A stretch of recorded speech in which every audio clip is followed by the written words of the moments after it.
Ndakuramukije mu izina rya Yesu Kristo, umwami n'umukiza wacu. Imana iguha umugisha. Ukundwa, ndagusabira kugira ngo ugubwe neza muri byose kandi ube mutaraga nk'uko umutima wawe uguwe neza. Ibyo mbikwifuriza none ndetse n'ibihe byose, nk'uko ijambo ry'Imana ritubwira ko tuba dukwiriye kwifurizanya ibyiza ndetse no gusabirana muri uru rugendo kugira ngo tubashe gukomera.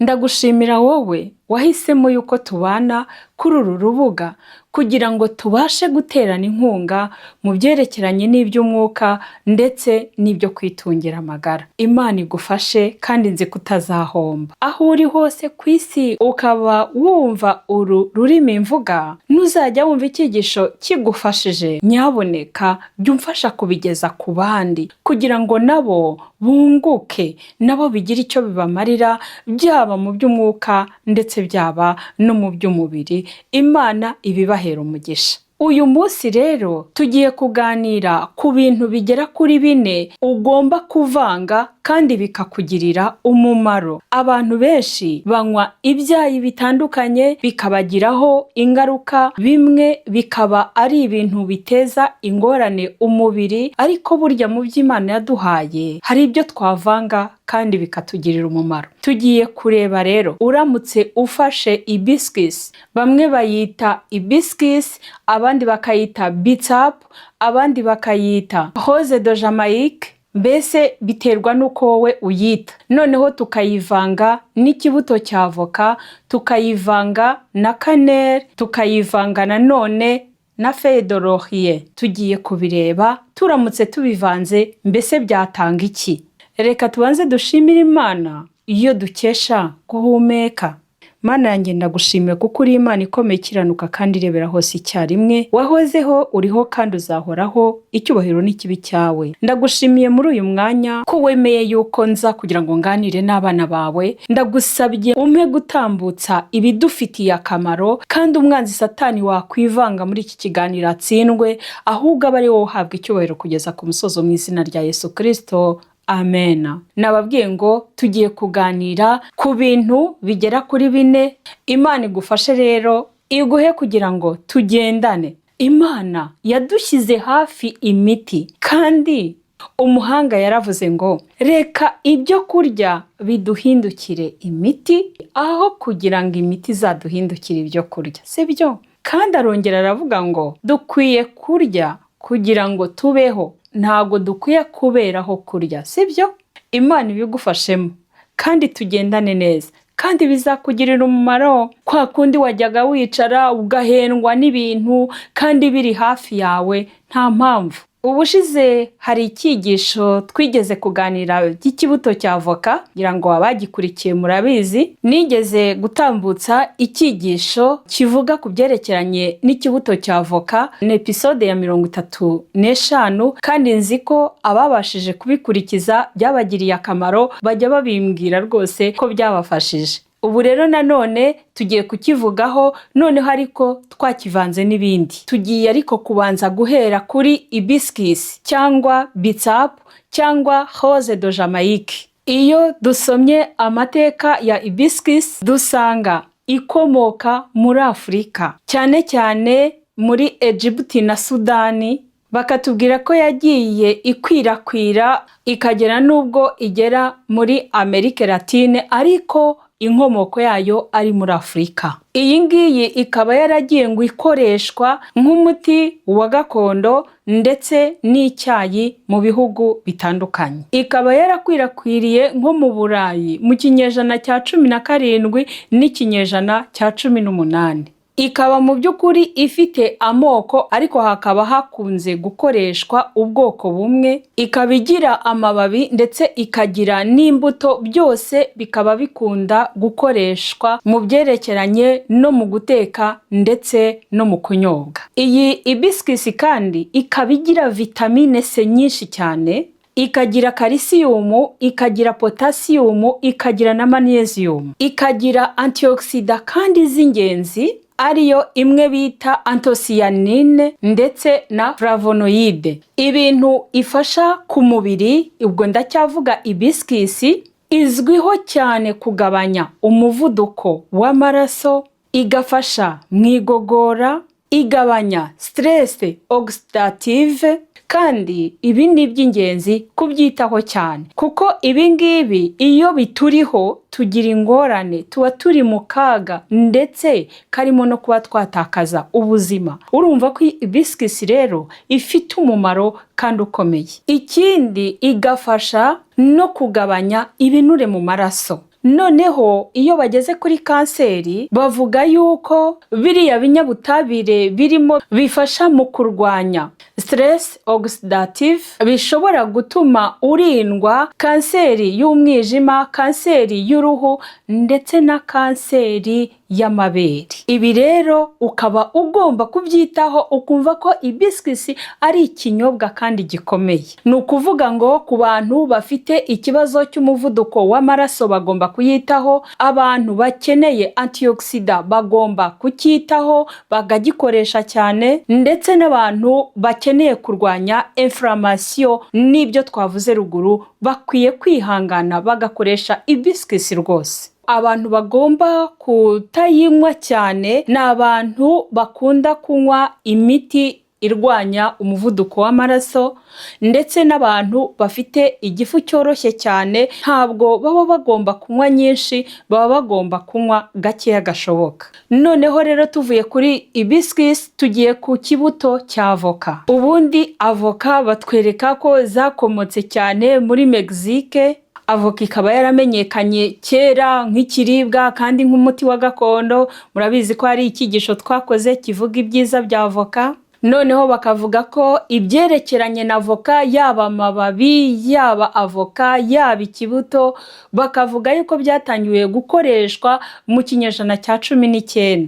Iki kibuto cya avoka rero noneho kikaba gifite fibre nyinshi, kikaba gifite potassium na magnesium, kikaba gifite antioxidant, polyphenol na flavonoid. Noneho icyo gifasha ku buzima ni ukuvuga ngo turabivuga muri make y'ibyerekeranye no ku kibuto cya avoka. Nubishaka uzarebe episode ya 35 ibisobanura neza birambuye, ariko hano turagenda tuvuga mu ncamakeya kugira ngo turebe urukomatanye rwabyo icyo rubyara. Kigabanya cholesterol mbi, kigafasha igogora gukora neza, kigafasha kugabanya inflammation, kandi kubera ko gifite fibre nyinshi bifasha no kugabanya urugimbu mu maraso no kugabanya isukari mu maraso, noneho kikayiringaniza mu maraso. Iyo bigeze rero mu byerekeranye noneho no kuri kanseri, abashakashatsi bagaragaje ko kubera iriya polyphenol irimo ibasha gufasha umubiri, noneho haba waratangiye kwiremamo selile za kanseri zigapfa. Urumva yuko iki kibuto cya avoka rwose ukwiriye kugishyiraho umutima, kandi ibyo byagaragajwe n'abashakashatsi 2016 nibwo bongeye kubigaragaza cyane. Ikindi kandi ibiri mu kibuto cya avoka birinda DNA kwangirika, ndetse ibiri muri kiriya kibuto cya avoka bikarwanya stress oxidative. Abantu rero bakwiye kukihata cyane ni abantu bafite ikibazo cya cholesterol, abantu bagira constipation, abantu bafite diabete nabo baba bakwiriye kucyitaho, ndetse n'abantu bashaka kwirinda no kurwanya kanseri, abo bantu baba bakwiye kucyitaho. None se ninde udashaka kwirindira ubuzima mu by'ukuri?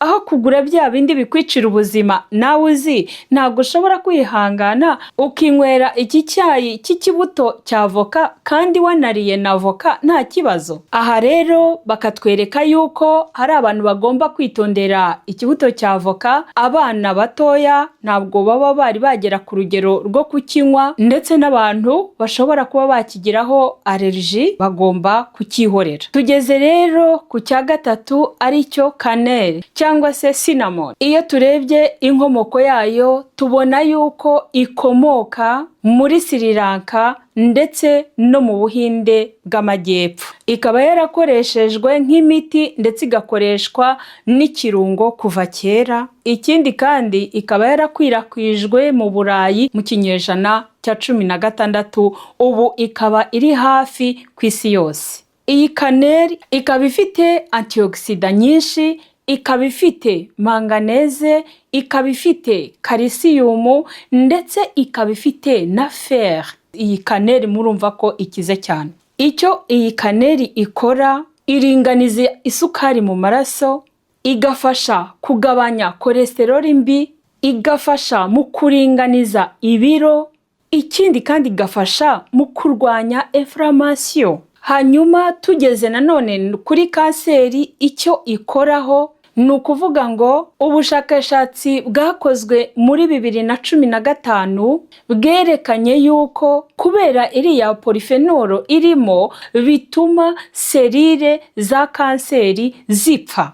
Ikindi kandi bakerekana yuko gukoresha iyi kaneli bibasha kugufasha mu kurwanya stress oxidative. Abantu bagomba kuyihata cyane ni abantu bafite diabete yo mu bwoko bwa 2, abantu bakeneye antioxida nyinshi, mbese ninde utayikeneye, abantu bafite inflammation bakwiye kuyihatira. Ariko noneho icyitonderwa ku bantu bagira ibibazo by'amaraso cyangwa se abantu bafite ikibazo cy'umwijima baba bagomba kuyitondera. Ikindi ku bana bato ntabwo inyinshi ari nziza, nko mu mafunguro mu gihe ufite abana bato wajya ukoresha gake, hanyuma ku cyayi ukaba wayihorera bishobotse cyangwa se ukabaha gakeya. Ariko ku bana batoya inyinshi ntabwo ari nziza rwose. Ibyo ngibyo bikaba byaragaragajwe mu bushakashatsi bwakozwe muri 2015.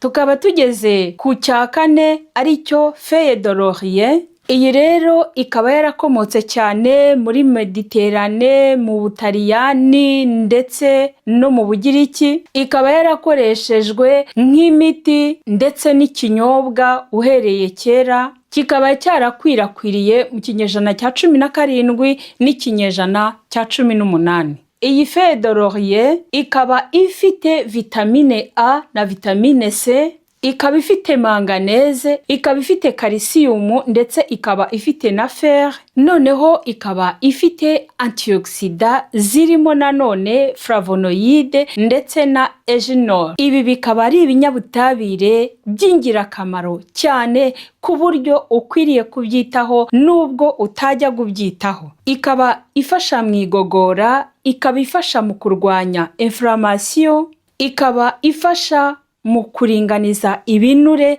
ndetse ikaba nanone ifasha mu kurwanya stress oxidative. Noneho mu bushakashatsi bwakozwe mu 2017 bagaragaje yuko iki kinyabutabire kirimo cyitwa eugenol kibasha kurwanya stress oxidative ku buryo rwose umubiri waburindwa ugahagarara bwuma. Abantu rero bagomba kuyifata cyane ni abashaka antioxida nyinshi, abantu bafite constipation ndetse n'abantu bafite ikibazo cya inflammation. Ibi bintu rero tumaze kuvuga ruguru ushobora kubivanga mu gihe waba ushaka icyayi, ariko noneho icyayi nk'umuti. Ni ukuvuga ngo waba ufashe ibiskisi ifite ikinyabutabire cya anthocyanine, ukaba ufashe ikibuto cy'avoka kibitsemo polyphenol na flavonoide, kaneli nayo irimo polyphenol, feuille de laurier nayo ikaba ifite eugenol ndetse na flavonoide. Ibi byose bifite ubushobozi bwo kurwanya udukoko tuza mu mubiri wacu tukaba twateza ingorane amaselile yacu, noneho akatakwa na kanseri. Icyo gihe selile zacu zirindwa kwangirika mu gihe ukoresheje ibi bintu. Icyo gihe kandi biza kurinda n'indwara y'umutima, bigufashe no kuri diabete, ndetse n'izindi ndwara zikomoka kuri inflammation. Mu by'ukuri mu magambo make ntabwo twavuga ibyabyo ngo tubirangize dukurikije ibyo abashakashatsi bagiye bagaragaza. Ni byinshi kandi ikindi ni byiza cyane. Bavuze yuko kubera inyungu nyinshi iki cyayi gifite, abantu bose bashaka kurwanya kanseri n'abantu bayirwaye bakwiye kwihatira kunywa iki kinyobwa. Abashaka kugabanya umuvuduko w'amaraso, abashaka kugabanya diyabete na cholesterol bakwiye kwihangana bakanywa iki kinyobwa. Abantu kandi bashaka ubudahangarwa bw'umubiri bakwiye rwose kugerageza bagafata iki kinyobwa. Ikindi, abantu bamaze kurwara kanseri nabo babasha kugifata kandi kikabagirira neza. Noneho abana batoya ushatse wareka kukibaha cyangwa se wakibaha ukabaha ku rugero rutoya cyane. Ubundi abana batoya ugomba kukibarinda. Abantu bafite igifu cy'ibisebe bagomba kukirinda. Gastric cyangwa se igifu cyoroshye bagomba kukirinda. Baramuka banakinyweye bagakoresha gake kari mu rugero. Abantu nanone bafata imiti ya hypertension nk'uko nabibabwiye ruguru, cyangwa bafite ikibazo cy'umwijima baba bakwiye kukirinda icyo cyayi ntibakinywe. Ikindi ugomba kumenya, ntabwo ugomba gukoresha cyinshi kuko ni umuti ukomeye.